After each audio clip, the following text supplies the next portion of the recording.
Everything you got. Then Monday night rolls around and you realize there's a shot. You're only 10 points away.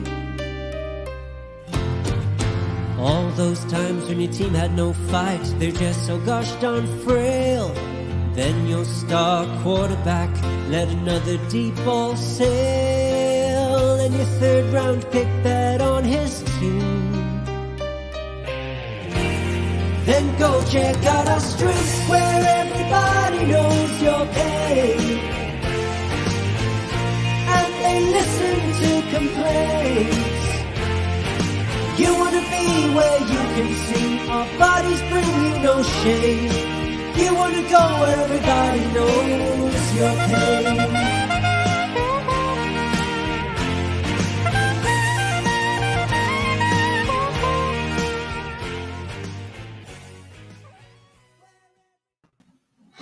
Welcome to another episode of Dad Bod Fantasy Squad. I am House. I am here with Central Ohio's biggest Bailey Zappi fan, Alex. How you doing, buddy? Not too bad, man. After watching Bailey go off, that was fun to watch. Good deal, good deal. We got a little stream issue going on there, so I just removed that. So we'll get through it. So got a big episode for everybody tonight. We got the game recaps from this week. We're just going to hit a player or two from every game.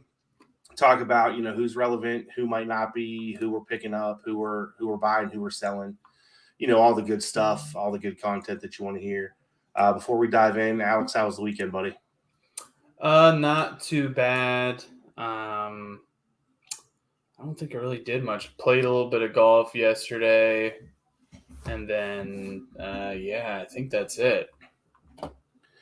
Good deal. Pretty low key. Sounds good. I had a weekend off from we had one softball game, but didn't have flag football, didn't have a tournament, anything like that. So I got to kind of relax finally for a weekend. When the kids let me, once we got home, took a little nap, which was great. Yeah. So that's always good. Yeah. Can't beat it. All right. With that being said, you want to talk some football? Sure, buddy. All right, man. So let's start off with Thursday Night Football, which was an epic battle, right? Commanders, Bears. Pretty terrible game, in my opinion.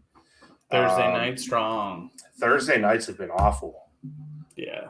And I don't know how they get better, right? Is this the NFL saying, hey, we don't want to play these games. Let's just make them as terrible as possible? It's been terrible, man. I've been I would rather watch a rerun of The Big Bang Theory than a Thursday Night Football game right now. I guess depending on how you feel about that show is how excited or unexcited you are about that. But anyway, so let's talk Commanders here real quick. Let's talk about Carson Wentz. Less than 100 yards throwing. He's hurt now, obviously. So it sounds like Heineke or Howell might get a shot here. Yeah. So the question there is, can you play any of these receivers as they go and they're running out Heineke or Howell? Or could you play any if Wentz was still healthy? Yeah, I think the tough thing is, and we've discussed this, that Wentz hasn't been good, but outside of Terry McLaurin, the rest of the receiving core is just dropping balls. Wentz easily had an extra 120 yards that were guaranteed on there, but just drop balls. But I think going forward, Terry McLaurin he does have chemistry and connection with Heineke. And with him being there, I'm not saying expect wide receiver one status, but it's going to give more of a bump, I think, to him and going to kind of drop Curtis Samuel a little bit. Yeah, I tend to agree. I think he played well with Heineke as they played together previously. And my feelings on Samuel, so I'm not even going to get into it. But on that same offense, is Robinson now the guy? I mean, are we all in on Brian Robinson? Yeah, just temper your expectations. It might take a little bit, and I think it's going to be matchup. Remember, this team is not really playing well offensively, so don't expect Saquon Barkley. Just he's. I think he right now is a middle to low end RB2 flex play. Okay. That's fair. Yeah, 17 carries, 60 yards, and a touchdown this week. You buying or are you buying or are you selling? Probably buying. Yeah, I think so too. I buy. The note that I made says I buy right now with some realistic expectations, just like you said. He's a Yeah. running back on a below average offense, so you have to watch what you're getting there. Mm-hmm. So let's move on to the Bears. Highest amount of passing attempts that they've had all season with 27. So are they making more of an effort to actually throw the ball? And is that a good thing? I think the Colts defense is just kind of underrated. The Bears played the Commanders. Yeah, my bad. I was looking at the yeah, I think Commanders only have one, like right now they only have like really one positive spot, and the secondary isn't. I mean, they scored 7 points, so the secondary isn't great, but they've been running the ball solid for how terrible that offense has been. Their best thing has been running. I have no faith with the coaching right now with the Bears, and I really don't have a lot of faith with Justin Fields. So I think they're going to have to be throwing more. So keep an eye on that. Could improve Fields' worth with him scrambling more and less run plays directly to the running backs. But yeah, man, I think this team's just going to be bad the whole year. I agree. So with that, right, so they had 27 passing attempts. 12 of those targets went to Mooney. So, I mean, he's been relatively unstartable most of the season. So are you in now? If they're going to throw a little bit more, do you think that this is an uptick for Mooney? Is he a guy that you're looking at starting now moving forward? They have New England, Dallas, and Miami in their next 3. Probably not. Those are all, there's 2 really good defenses that have been playing really well lately. So, yeah. So I think it's a positive sign for them, but I'm worried about some of those matchups, right? Dallas, that defense has been playing like crazy. Until you see the targets consistently. I mean, and even with that offense, the targets don't necessarily mean production. There's going to be a lot of errant throws.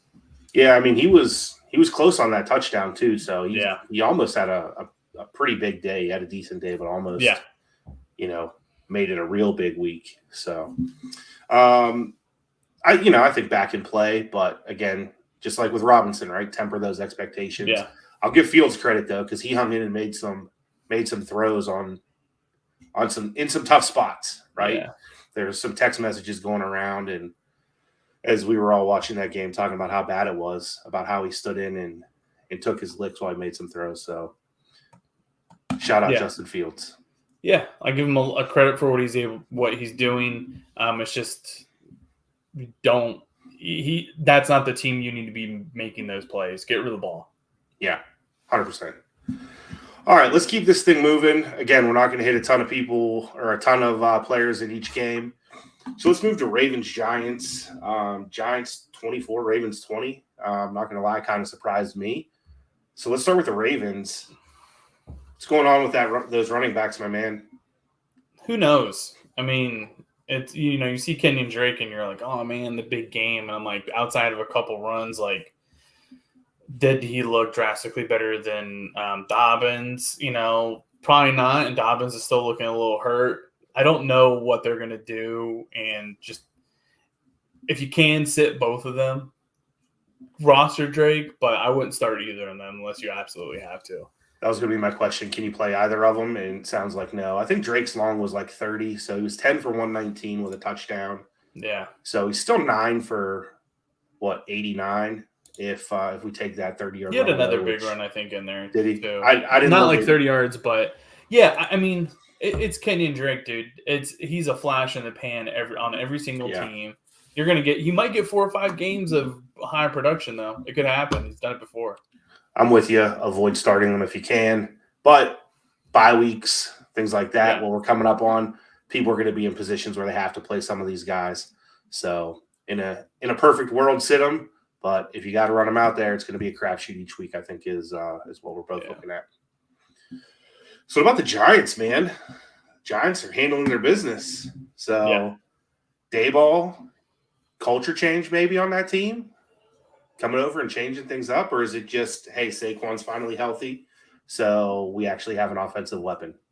Yeah, I think there's some coaches just realize not to overthink things. I think it's just like don't try to get too smart with stuff. Just be aggressive. Mario Giants top 5. I mean, like I said, is that an Alex quote? Didn't you say that? No, I said Mario said Giants got to be top 5 right now, and I said I don't know if I put them 5. I had them between 6 and 8, but all right. But I do like how they're keeping it simple, and they're just being aggressive. He's playing like I want to win. He's not trying to necessarily have a chess match all the time. It's kind of like we just need to worry about getting the ball into the end zone. Yep, I like it. He's doing big things. So let's talk Daniel Bellinger real quick. So getting more involved in the offense. Target share should go up, right? Their receivers have been a mess. We'll talk about Wan'Dale here in a second because I made a note to talk about that. But he played 93% of the snaps and he had 18.5% target share. Is this somebody that you're looking to target for the second half of the season? Or are you trying to get this guy on your roster? Where do you stand on Bellinger? I would roster him up. I think worst case scenario, if some injured players get a little bit healthy at receiver, Galladay coming back and Tony, obviously Galladay isn't anything, but if Tony comes back healthy, what it could do is not next game or the game after, but maybe a few games down the road, you might see a dip in Bellinger. But for the time being, they're going to make it, known that they're going to target him. Every team's going to know it, and they're still going to target him. So roster him up, maybe even play him this week. And I think he's going to be a guy you sell high on in a few weeks when the rest of the receiving core comes back. All right. I like that. Planning for the future, right? So they've got some decent tight end matchups moving forward. Jacksonville, Seattle, and Houston with a bye mixed in there too. So he might be a decent play as this offense continues to roll. Yeah. You mentioned the receivers. Tony comes back. He's probably going to get in trouble or piss somebody off, so he's not going to get on the field. Galladay says that he's great, but obviously he's done nothing. Right. But Wan'Dale Robinson coming back in, split snaps with Richie James this week. Made some plays, though. You trying to snag him if you can? Yeah, roster him 100%. He could end up being the guy in this offense with Shepard out. So I think, they knew Tony had the talent, but Wan'Dale was a high draft pick too. So they definitely have every intention of getting him the ball. So you definitely want to roster him, and he's the healthiest receiver right now. Yeah, I'm excited to see what he can do. He's somebody I snagged in our rookie draft for our one league. Had somebody offer me a trade for him this week. I know somebody also made a trade in our other dynasty league for him. So he's somebody that people were targeting for sure, at least in our two leagues that we're in. So good deal. Anything else on this game? Ravens, Giants, any other thoughts? No, it's just the same. The Ravens, the AFC North, that whole division's a toss-up. There's some good offenses in that division with a lot of terrible defenses in that division. Certainly are. There certainly are. All right, then let's keep moving to Jags and Colts. We had Colts 34, Jags 27. Matty Ice finally had a good game. I will throw myself under the bus here. Missy's been starting. Missy, my wife, for everybody that doesn't know, has been starting Matt Ryan week after week, and I've been begging her not to. And I told her to pick up Matt Stafford or somebody like that. She did. And all day I just got updates on how much better Matt Ryan did than Matt Stafford. So my bad on that. She probably won't hear this, but Alex, have my back and let her know that I apologized. Yeah. So my problem here with Matt Ryan, though, is he had 58 attempts, right? 58 passing attempts. And obviously Taylor was hurt. They had Deion Jackson in. Brian was really excited, but then he got hurt. They don't want to be throwing the ball 50 times. No. Right? That's not the offense that they're trying to run. So I broke it down. In two games this year, he's got 50-plus passing attempts. He averages 21.65 fantasy points. Games where he has 30 to 41, he averages 11.75. So if Matt Ryan has to throw it, 50 times, he's worth a play. Yeah. But when JT comes back, is he going to be throwing the ball that much? No, he's not throwing the ball 50 Nope. times. Absolutely not. So good for him. I'm staying away from him. I don't know about you. I think he's only rosterable in a super flex league, and you're not playing him. Agree. Oh, we got Mario coming back with some Wandale love. 36% targets per route run on the snaps he was out there. So, by the way, Mario, I believe, traded for him, so that's why I'm getting those Wandale stats. All right, fair enough. So along the same lines with Matt Ryan throwing the ball that much, Alec Pierce is starting to come on a little bit in that offense. Maybe not the focal point because obviously they have Pittman, they have Taylor when he comes back, but this offense could be scary. Yeah, so he's had 5, 6, 9, and 7 targets the last 4 weeks. He missed the game prior to that, so that's why I stopped at 4. So are you comfortable filling him in as a flex? Or are you comfortable running him out there as one of your receivers with people starting to go on buys? What's your thoughts on Pierce? Depending on the league, I would be comfortable with putting him, like if it's a 2-flex league, not a super flex, but like a 2-flex league. I'm probably thinking about putting him in. They're not healthy. Running backs aren't healthy. They're still going to be throwing the ball more often. Their defense at times has looked good, but their offensive line starting to look better. But I think right now they're still going to be throwing the ball, at least for the next couple of games, a lot, in my opinion. So he's definitely somebody I think you can play in your flex. He's a middle, low-end flex for me. Yeah, I tend to agree. He's on that kind of like wide receiver 3, wide receiver 4, somewhere in there for right now, and then see how it plays out. So probably in that flex range, I agree with you. He looks good though. Yeah, really and I know there were a few of our guys that were high on him moving into the year. So, he's trying to make them look smart. So let's talk Jags. And I'm going to read exactly what Rob put in our outline here as he helped us get this ready. Mario claims it's ETN season, ... I'm not sold. So we know Rob's opinion, even though he's not here on ETN. What are your thoughts on ETN? Do we think that he takes a step forward? Does he take a step back? Are we buying? Are we selling? How do you feel about ETN? He's definitely not taking a step back. I don't see that happening unless an injury happens. What they're trying to do, it opens up the field more for ETN than it does Robinson. Robinson's not that guy. We know what he is. He's a one-trick pony up the gut.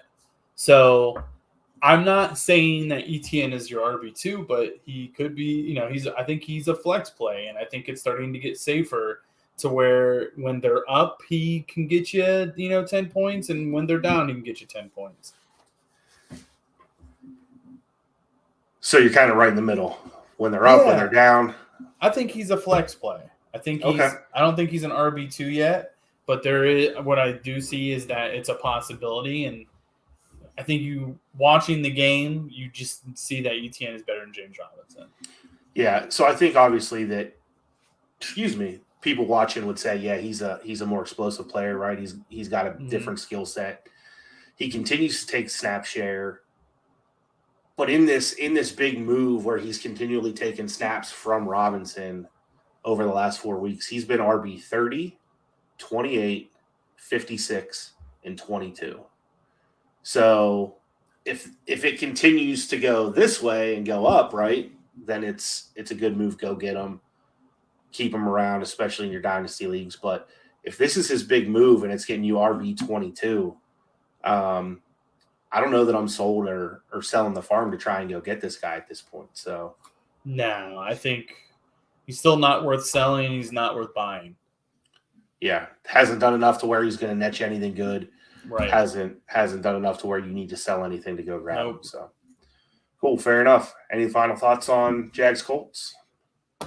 It was nice to see the Colts look a lot better than they did last week. So that was positive. Right.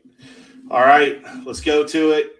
And I'm kind of sad that Rob isn't here for this one because we're moving to Pats and Browns. Pats 38, Browns 15.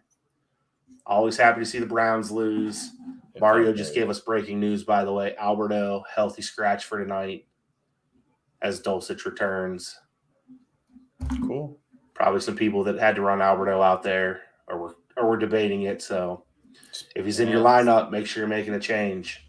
Yeah. But let's go. Like me last night, I skipping ahead. I had Dalton Schultz not on the injury report on Friday, and then he comes up and it says, "Guess what? Not playing," and there's nobody else to pick up at that point. Yeah, it sucks. So that's super anyway, Alex, your Pats.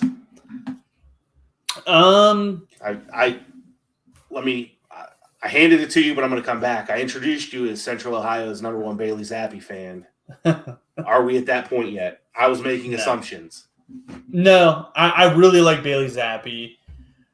I'm more worried that there's going to be actual discussion and about whether they keep him in there over Mac Jones.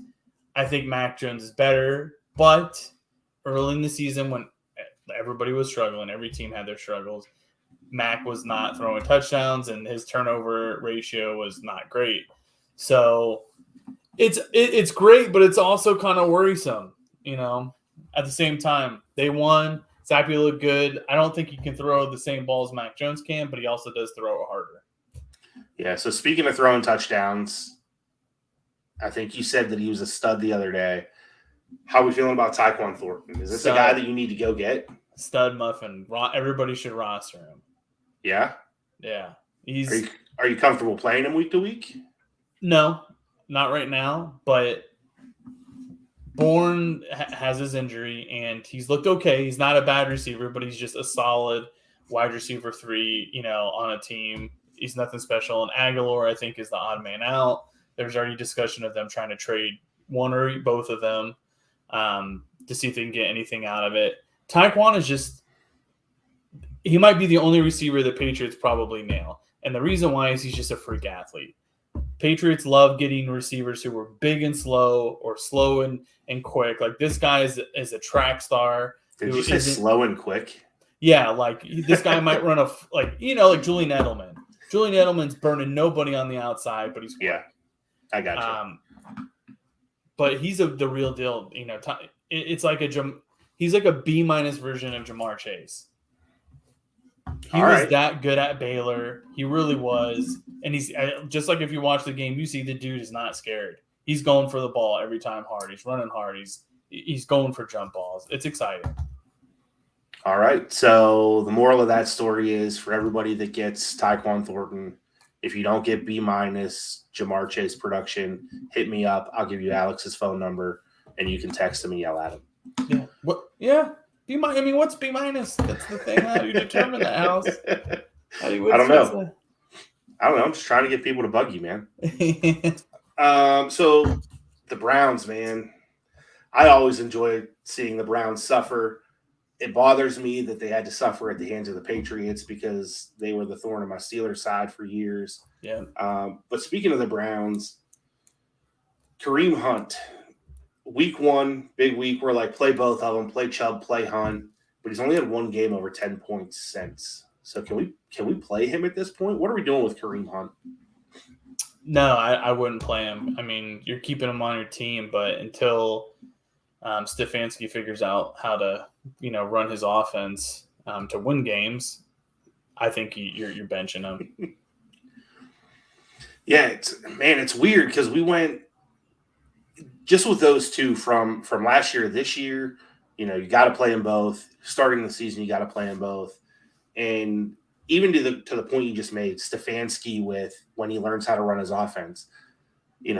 Everybody was like he's letting Baker do things that he shouldn't do. Now he's not playing Hunt. He's just running Chubb out there, which makes sense because Chubb's a monster and we all get that. But, I feel like he's always doing something that's impacting one of these guys or two of these guys, right? Mm-hmm. So, I mean, again, he falls in the middle of the season, bye weeks, things like that. You're probably going to have to play him. But if you have your option and you have the availability not to, I wouldn't run him out there until, to your point, Stefanski figures it out and figures out what he's going to do with this. He hasn't looked as good either. He looks like a little bit. He has been less slower. efficient for sure. Yeah, so they've got to run the ball. My honest belief is if Stefanski wants to win games, they've got to run the ball more than any team in the NFL right now. DPJ Agreed. is still an unknown. Brissett can't throw a touch ball. I think it's obvious now. The guy doesn't have a touch ball. Everything is a fastball. Every throw he's throwing is just a beamer. And it's working with Cooper when he's running in outs and slant. Like, you obviously want to play Cooper every week, but it's not helping having him throw as much as he can.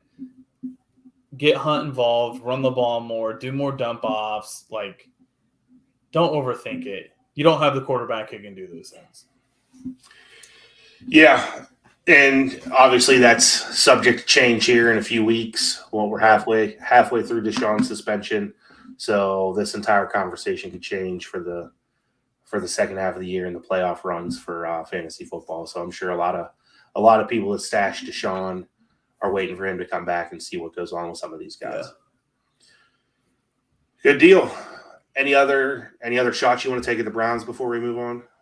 Man, you guys spent so much money on that defensive line, and this defense couldn't have been worse than last year. And you guys have the worst defense in the NFL right now. I just wanted to let you guys know that. Step it up.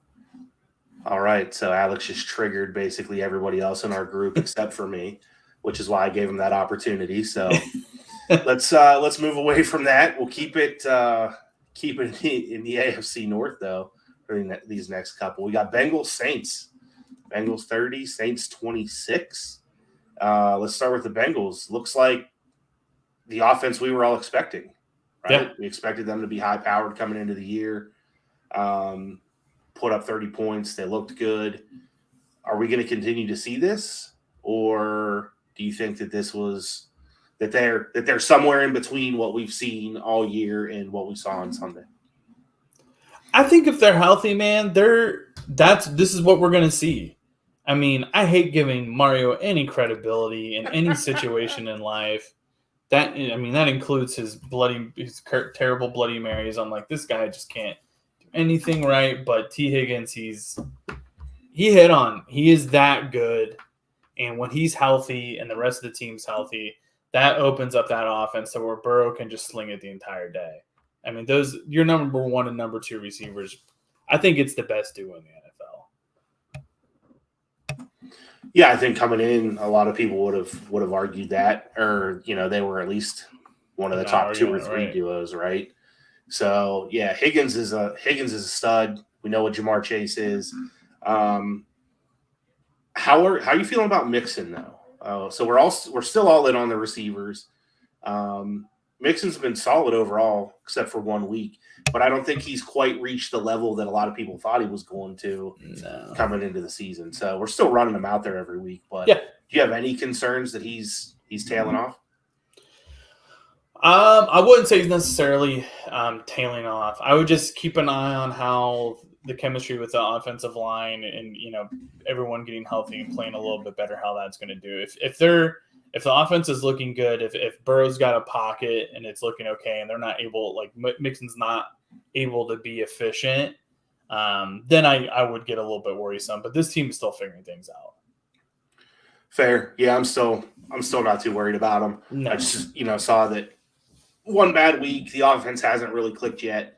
No. I think better days are even better days are coming for Mixon as the season continues. So yeah. So let's talk Saints. Big Alvin Kamara game. Is he back? Are we in on Kamara? How you feeling about him? I've been on Kamara the whole season. Yeah.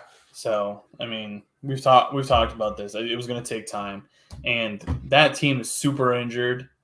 I mean, the entire offense is injured besides Alvin right now. So you're going to roll him out. He's the best player on that offense. They're going to find ways, and he's going to get better every week. So let me ask you this question. Are you concerned whenever some of these receivers come back about his production being limited because they got to spread the ball around a little bit more and some of those touches go away from him? No, you don't need to spread the ball around. They don't need to get the ball to Olave or Michael Thomas or I don't think you have the quarterback. You don't have the quarterbacks you really want to, put that much in their hands with. Like, do you really want to spread it around, or do you want to win games? Like, do get Kamara involved, and your passing plays. Like, you have Michael Thomas and Olave, and that helps you a lot. But run the ball, do your dump offs, do your screens. He's still the best player in that offense. He should get majority of the shares of all that. He's still the best player in that offense. All right. Bold statement. I think some people would argue that some of those receivers are, but Yeah. I like that you have his back. You have all season, so don't backtrack now. If it's me, though, I think I'm selling him if I can. Selling him high, coming off of a couple good games, just because I'm worried about what's going on. But that's the beauty of fantasy football, right? You can be all in and I could be out, and one of us will win and one of us won't. It is what it is. And we can talk shit afterwards, right? Right. Yeah. All right, good deal. So Bengals all in on the receivers. The offense should be good. Saints, we're split on Kamara. Once everybody gets healthy, we can talk more about those people. But let's move on to my favorite game of the week. Steelers Bucks. I'm mad at myself because I didn't come prepped with my terrible towel, ready to wave it for everybody watching. You don't have a trash can behind you? Whoa. That's enough out of you. That's enough out of you. I'm gonna read this again right from the notes. Steelers 20, Bucks 18. Tell House this is BS. So part of that is because everybody's mad about their survivor pool picks, right? Everybody was riding against my Steelers. And I'm just going to talk about them here for a minute. And if you want to chime in after the fact, you can. Listen, the offense looks significantly more aggressive and better with Kenny Pickett in than it did with Mitch Trubisky. Now, Kenny got knocked out, and I think Mitch coming in said, screw it, I can actually throw the ball. I don't have to be safe. There's nobody looking over my shoulder now, and he made some plays. Were they great? No, because they still struggled in the red zone. Najee was still bad. The offensive line was still bad. But I think they're taking steps in the right direction, especially with these receivers. Claypool had himself a nice game. It's crazy what happens whenever he actually stands up when he catches balls as opposed to falling down, because I've said that he's a top 3 faller in the league. He said top 3 receiver, but I think he falls over all the time. The Bucs red zone D isn't great. The Steelers struggled against it, so I would temper expectations, even though they beat what's supposed to be a good team. But, dude, I was pumped. I would be. Steelers got to win. Finally, we needed it badly. This was classic Mike Tomlin, though, when and everybody in Pittsburgh was mad at him. They all hated him. We need to fire him. And Mario and Rob and a bunch of other people didn't like this game. And I'm not going to share the chat that Mario's blowing us up with right now because he's mad because his team lost. Temper expectations, but I think the receivers are on the way up. Still, they're not going to be elite, but I think they will get to the point where multiple are playable. Pickens is a monster, even though he didn't have his best game. I'll stop talking Steelers. Let's move on to the Bucs, especially since you love Tom Brady. He probably shouldn't have gone to Bob Kraft's wedding. Yeah. He probably should have stayed retired. I don't know. I don't think here's the thing. You stay retired if you think that if you retire it fixes your marriage. But if you think there is no fixing this marriage, I'm not going to quit the thing that I love and that I can still do. I have plenty of years ahead of me to not do anything. You're playing. This team's issue right now isn't Tom Brady. It isn't. It's a new coach. Even though he was on the team last year, this is a new coach. It's not Arians running the team. You have injuries. You've had injuries the whole time. The offensive line has been playing really bad. So I'm not even worried about them right now. It's a great win by the Steelers, but I'm not worried. So Lenny, Evans, Godwin, right? Mm-hmm. Playing against the Steelers defense that was missing their top 3 corners, TJ Watt and Minka. And we're not worried about them? I'm not. I'm really not. Here's one of the reasons why I'm not worried. And one of the main reasons is if you're thinking about this game, when you think about great coaches, you think of Andy Reid, you think of Bill Belichick, you think of Mike Tomlin. There's not really I can't look at any 3 of them and say I expect them to have seasons where they win less than 7 games or 8 games. I don't look at Andy Reid thinking this guy's going to have a 3-game win, a 3-win season in the near future. I don't look at Bill Belichick thinking this guy's only going to win 6 games this year. I'm looking at all 3 of those guys regardless of what team. Didn't he only win 6 games a couple years ago? Who? Belichick? No. 7 was the lowest with Cam. 7. Okay. They were 7-9. And right. Close games with Cam. You know what I'm saying? Like, so what I'm looking is like Tomlin, it doesn't matter how bad the team is, good coaches find ways to win some games. Might not get you in the playoffs, but the Steelers are going to be that annoying fly this season. They are. They're going to be that annoying fly because they're going to win games they're not supposed to win. I'm not super worried about the Bucs. Is there worried on the Bucs offensive line? Yes, but Brady is just too passionate and too into winning that he's not going to let it continue to suck. It's just not going to happen. Fair enough.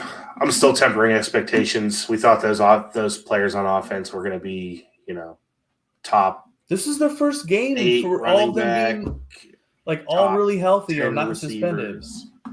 What did Lenny get this week though? Like 19, 20 points? I don't know. Godwin had a solid week. Evans had a solid week. Better days are ahead. Either way, Steelers won. That's all I care about. It's a good win. So it's a good win. I gave your coach credit. It's a good win. Blame Bob Kraft for having his wedding on a weekend during football season. Oh, he knew what he was doing. No blame. Thank you. All right, we gotta move through some of these games. We talked about a few of them a little longer than we should have. Let's talk Atlanta and San Francisco. So Drake London. Let's talk about him. Having some regression. Are we concerned the rest of the year? Bad QB play hasn't helped him out. Are we worried? I think it's. Or are you playing him? Let me put it that way. So you got to be worried a little bit because of the offense. But it really, to me, he's a wide receiver 3, wide receiver 4. So depending on what the rest of your team looks like, yeah, I would prefer not to play him right now. Agreed. Good to have in Dynasty. Tough week to week, right? Yeah, it's gonna be tough. Shout out Kyle Pitts for scoring a TD finally. Probably not starting him next week. I didn't start him, so yeah. That's probably you're welcome to everybody that finally got his touchdown. That seems to be how my week went in fantasy this week. So San Francisco, let's talk about them. Was this Ayuk's breakout? Are we going to see him be a wide receiver 2 the rest of the year? What are we thinking for Ayuk the rest of the year? So we know Debo's there. We know Kittle's there. The running game. Maybe I don't think he's a wide receiver 1 or wide receiver 2 yet. He's definitely not a wide receiver 1. I don't think he's a wide receiver 2 yet. He's a 3 or 4 still. It's game to game. The Falcons have been playing surprisingly good defense. Obviously, they made good draft picks in the secondary.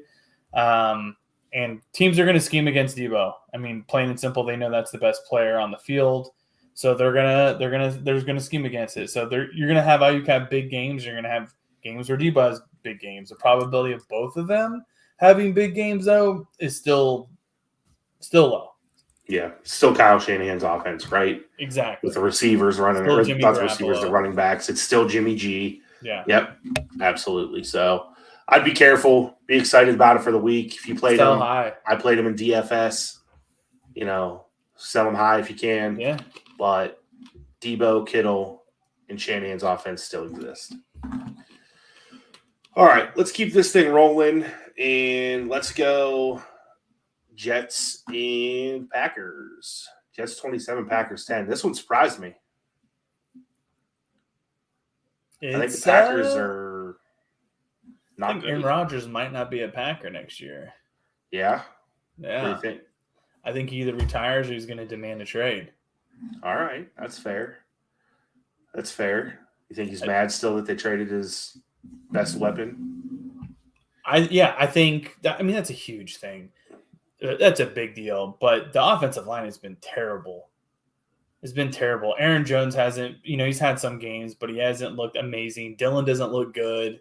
Yeah. Like there's a lot of issues on that team to where Devontae Adams isn't fixing all of those. Yeah, that offense has kind of been a mess, right? So Yeah.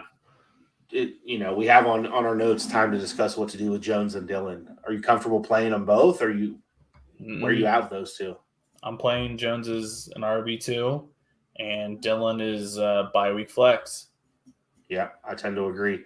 And I think most of us were high on both of them going into the year. Most of us had them both as top 20 RB this year. Yeah, so offensive line and, maybe some of the scheme, right? They're daring them to run the ball, putting more players in the box because that dominant defense isn't dominant anymore. Are you going to double Lazard? Are you going to double Dobbs? Like, neither one of them is Devontae, right? So bring that safety down, help out. Cobb's out. Yeah. All right, so that offense is a mess. Yep. Watch the running backs. Jones above Dylan, but still temper the expectations. Mm-hmm. Let's talk Jets though. Breece Hall's a monster. Yeah. And stud. Rookie of the year probably on offense. Yeah. I mean, he's doing his thing. Can you play anybody else though on the Jets on that offense? A receiver, no, but you might be able to play Carter. Okay. Sell me on why I would want to play both of them. They're not in the same lineup, but why? If I have Carter, why do I want to play him? Because he's been pretty efficient, and they are pretty set on getting the running backs the ball. They're not completely, they're not relying on Zach Wilson to do anything special. And Breece and Carter, Breece looks better, but if your backup running back's pretty good too, why not get him the ball? Seems reasonable. If you have a good player, give him the ball. That's the he's an athlete. It's the hard-hitting fantasy analysis that people are looking for. Don't overthink it, man. Yeah, so let me see. So 6 carries, 41 yards, 1 reception, 1 target. So this is Michael Carter, by the way. So 5.7 points PPR, but he's also had games of 17, 10, and 17.3. So he's real. He's kind of boom or bust, right? He's 17, 2 weeks over 17, and 3 weeks under 6. So I think he's somebody you can play depending by week. I don't want to play any of the receivers, honestly. If I have an emergency receiver I'm playing from the Jets, it's Corey Davis. Yeah. I think Garrett Wilson's the best one, but I think you're probably right with Corey Davis being a play. He's definitely the better receiver. It's just I think Zach Wilson maybe just feels better that he's bigger and he can throw a jump ball up. He has more room to miss. Yeah. Fair enough. All right. Not a ton to talk about there. Let's keep this thing rolling. Dolphins, Vikings. Vikings 24, Dolphins 16. Adam Thielen, we talked about him a little bit last week. 3 of his last 4, he's been a top 25 wide receiver, but very touchdown dependent at this point. So are you comfortable playing him if you have to? Are you comfortable running him out there in your flex? Yes, 100%. Because guess what the Adam Thielen's been for the last few seasons is very touchdown dependent, and he usually gets touchdowns. Fair enough. Yeah, I think that you're going to continue to run him out there. I like, especially on this offense, right, that should start or has started to put up some more points. It's starting to look better, looking more like what we thought it was going to be with JJ, with Thielen, with Cook. Even Madison, when he's getting touches, is a decent backup running back. So I think you're running them out there, but again, touchdown dependent. But they're scoring touchdowns, so play him if you need to. What about the Dolphins? So answer this question: why did they start Skylar Thompson if Bridgewater was healthy? because he just got cleared from concussion protocol. I think they just wanted to be like kind of safe on it. They're not looking for another lawsuit against them anytime soon. So it's the only reason. The only thing I could think was two things, right? Being extra careful, and maybe he wasn't there for game plan install because he was still going through protocol, things like that. Gesicki. It was because they couldn't practice with Teddy, Mario just said. There you go. That's what I figured. Install. So are we grabbing Gesicki? Tight end's kind of a mess. This is his first big week. What are you doing with him? Depending on what your tight ends are, maybe if he's free, you're picking him up. But this has been a crap show of tight end year, so yeah. I wouldn't put anything of value to get him. Yeah, that's fair. I have the same thing written down in my notes that with as big of a mess as tight end has been, he was tight end 22 from weeks 1 to 5. Yeah. And now after this 1 week, he's tight end 12 in total points and points per game. I say stream him when you need to, but he's going to be hard to rely on. Even if/when Tua comes back, I assume it's more of a win. But you always got to put that out there because you never know if somebody will have a setback. So, yeah. So I'm in on streaming him. That's really all we need to talk about with Miami. Yeah. We know the receivers. We know what the backfield looks like. Right. Let's keep rolling so people can get to this Monday night game. Panthers-Rams. Rams 24, Panthers 10. Allen Robinson, 5 for 63 with a touchdown on 6 targets. Is he back? Are you buying into the hype? Not yet. Nope, me neither. Sorry, guys. I'm not – you just lost your left tackle for the season, too. I'm not really putting anything – if it's costing me anything, you can have him. Yeah. So I have all the Allen Robinson hype going into the year for not much production. If he scores a touchdown, he gets 15 plus points, 15 plus fantasy points. If he doesn't score a touchdown, he gets less than 5. Yeah. That's what it's been this year. So I'm still not sold. Roster him. I'm not comfortable putting him out there until they start spreading that ball around. And even that offense with all those weapons is kind of a mess. Other than Cooper Kupp, it just seems pretty inconsistent to me. Mm-hmm. I agree. So out on A-Rob. Carolina, still CMC and nobody else? Yeah. I would say if you're in a super deep league, you're a 12-14 league and you have decent bench spot, Terrace Marshall might be somebody you're going to probably be able to get either for free or cheap. Them trading Robbie, new coach. He's the guy who I think is going to benefit the most out of these changes. So he's possible roster in deep leagues for me right now. All right. But you're not running him out there. No, you're not running anybody besides C-Mac. Okay. So if he gets traded, are you picking up any of the backups? You were picking up Dante. Okay. The drug dealer from Grandma's Boy. That's who you're picking up. All right. I'm probably staying away. But I mean, if he's a starting running back, he's a starting running back. So somebody's gonna have to run him out there. They got to give the ball to somebody. Better you have him than somebody else if he does go off. There you go. Public service announcement. Better that you have a player than somebody else. Mm-hmm. Man, Alex, you're killing it today, buddy. All right, we got a couple games left. Let's get through them. We've got the Cards and Seahawks, 19-9. Kyler realizing that football's hard.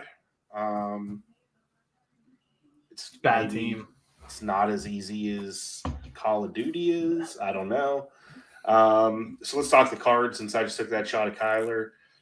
So Marquise Brown hurt. I feel like I saw an alert come through that told me how long he was going to be out, but I don't remember. Did they say rest of the season? Did you see that? I only got that test earlier, that test results were negative, but I don't know. I haven't seen anything. I only saw was the Schefter is that he could be out for the season. Okay, maybe that's what I saw.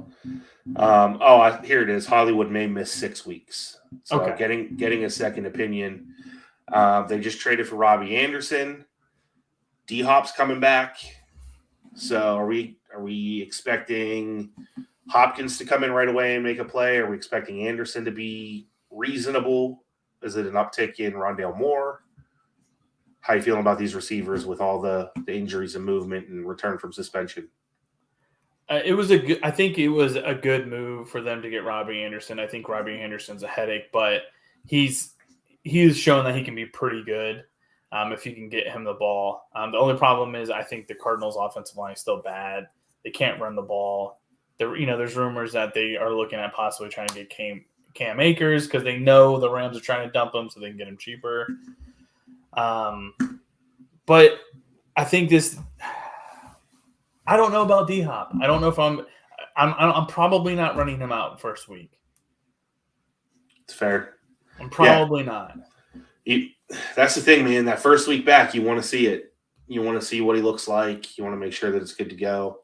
It could blow up in your face because they could just flood him with targets. Yeah. And he could score 2 touchdowns, but be careful, right? It's not going to be like previous years where you would just run him out there. The offense hasn't looked great, so be careful with DeAndre. I'm probably running more over anybody. If I had to choose between those guys, I'm running more. All right, I agree with that. What about the Seahawks? So Geno's been great, but tough day here. Was this just an off day? Do we start to see regression? Lots of people have been starting him, right, over people like Stafford, Russ, people who had Trey Lance. What are we thinking? Is Geno coming back to earth, or was this just a one-off? It is what it is. I think he's coming back down to earth. Now, do I think earth is Geno earth from back in the day? No. I just don't think he's going to be probably a fantasy starting QB for you. Okay. I think it's going to end up getting to the point to where he's a QB2 and a super flex. You probably play him, but he's not in the. I don't think he's going to be in the QB1 discussion really going forward. And especially, I just have a true belief that the good QBs right now who are struggling, the actual really good QBs are struggling. I do think there's better days ahead. So I think it's going to bump him out. I think it gets a little worse, and I think it bumps him out of the QB1 discussion.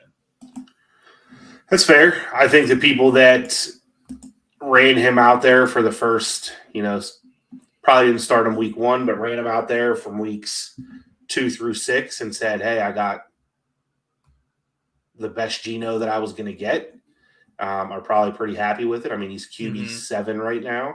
Yeah. Carson Wentz is QB8, so that's telling you kind of where they're at.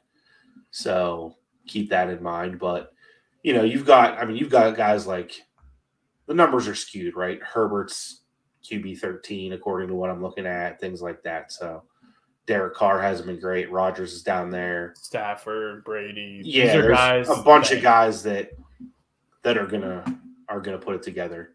More than likely, they're gonna get better. Yeah. More than there's a higher likelihood of these guys getting better than they will get worse. Exactly. Yeah. Yep.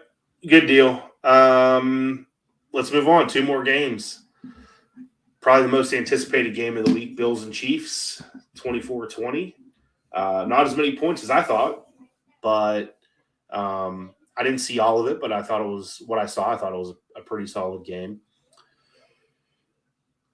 Let's talk Bills. We know, all the guys, but Gabe Davis. A lot of talk about Gabe Davis coming into the year. You all right there, buddy? Yeah. Okay. Thought you were going blind for a second. No, it's like my eye got my right eye is it's like it's dry or something. I'm like, why is my eye kind of blurry? I think it's just dry.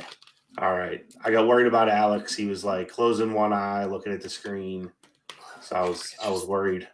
Need some eye drops or something.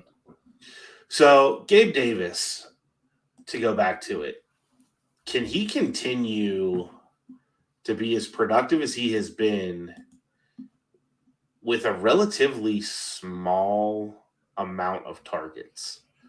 Now, looking at his numbers, he's got, and maybe not necessarily a small amount of targets, but a small amount of receptions, right? So he's gotten 5, 6, 3, 6, and 6 are his target numbers, but it's 3 catches, 1 catch, 3 catches, 3 catches.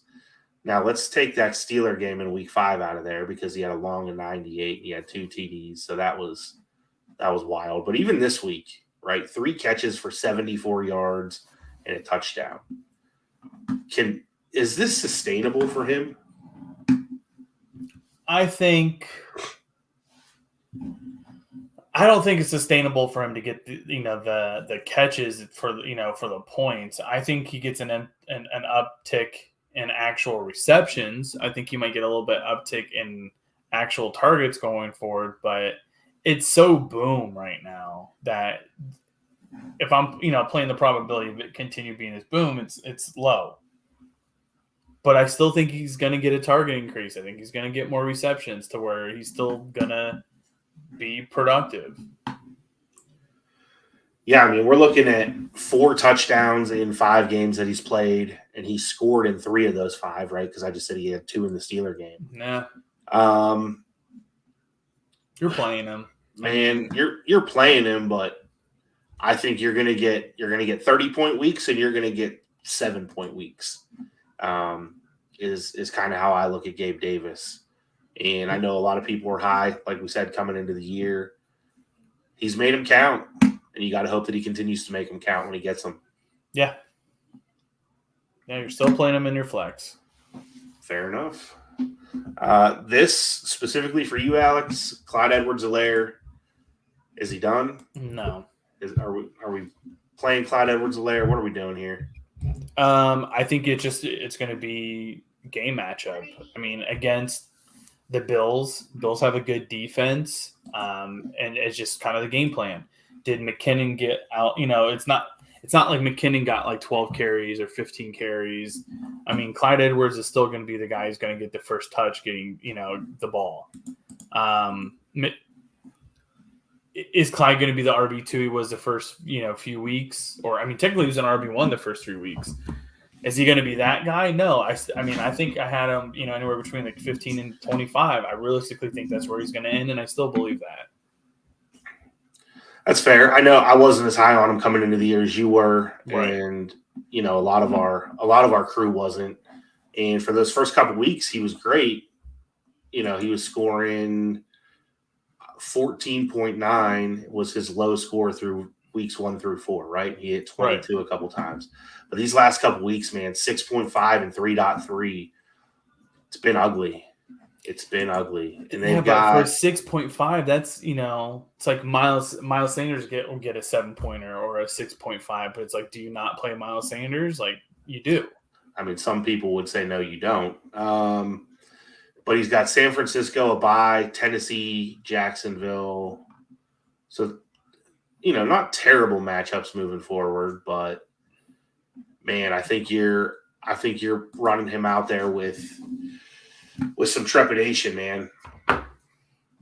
Until you see it, until it's a steady decline for 4 or more weeks, you're still looking at him as a flex, like for 4 more weeks, or for. Are you saying 4 weeks total? 4 weeks total. If you're seeing a steady decline 4 weeks total, then you start doing it. But it's so far majority of the season he's looked good.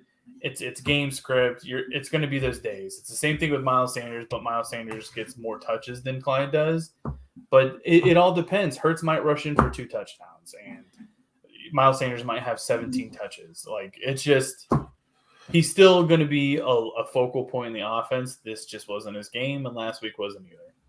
All right, man. 2 more weeks to get you rolling. So keep an eye out.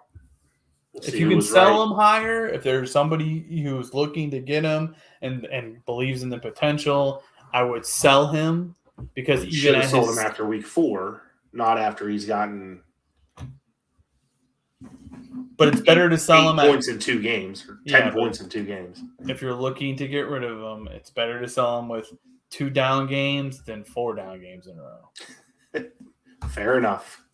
Fair enough. All right. And since you talked about him, great segue to our last game we're going to talk about. Cowboys-Eagles from last night.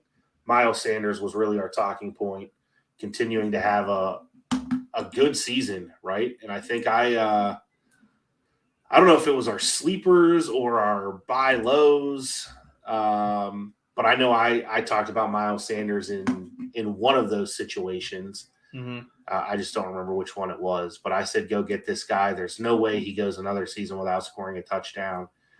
RB12 right now, it looks like.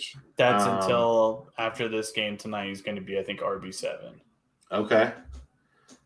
All right. So I'm just looking at the numbers. Game log. He's had a couple of bad games, right? 8.6, 4.4. Well, those are standard. Hold on, let me switch to PPR. So really only a couple, right? 5.4 and 8.4. He's had over 11 and everything else. Yep.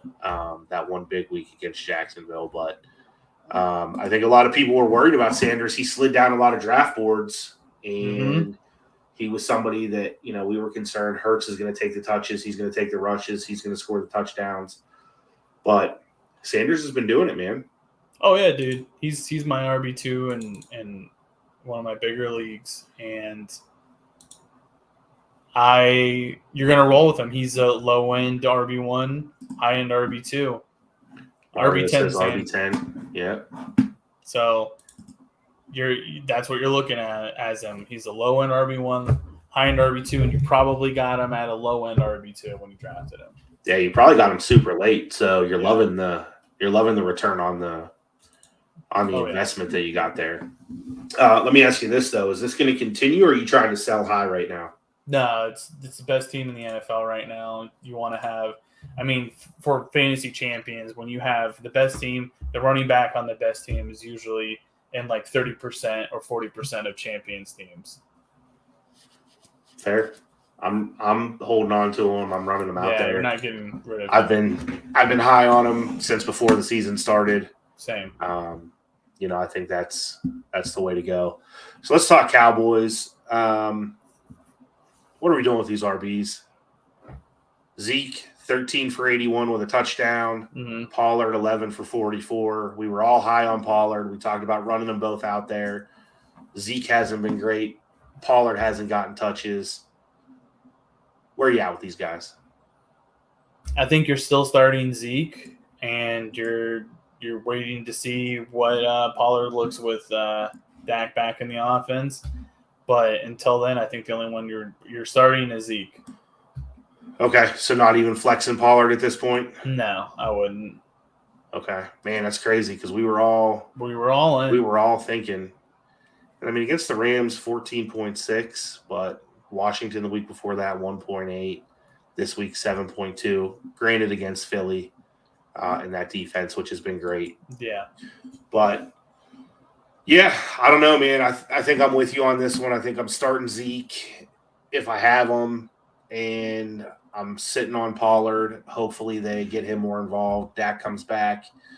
The Cooper Rush show, comes to an end, and we start to see some of that production because I think we can all agree when he gets on the field, he's electric, right? He's a more exciting player than Zeke is. That line hasn't looked that great. Yeah. We're used to seeing the Cowboys have a top 5 O-line for like the past decade. So there you go. Shameless plug. Mario says DFS play if you need a cheapie. Greg Dulcich or Eric Saubert, I assume is how you say that, for tonight's game. So if you need a DFS play, that's what Mario says. And just like I said with Alex earlier, if you play those guys and they suck, I'll give you Mario's phone number too, so you can blow him up as well. Cool. So I think that covers our full slate of games here, Alex. Yeah.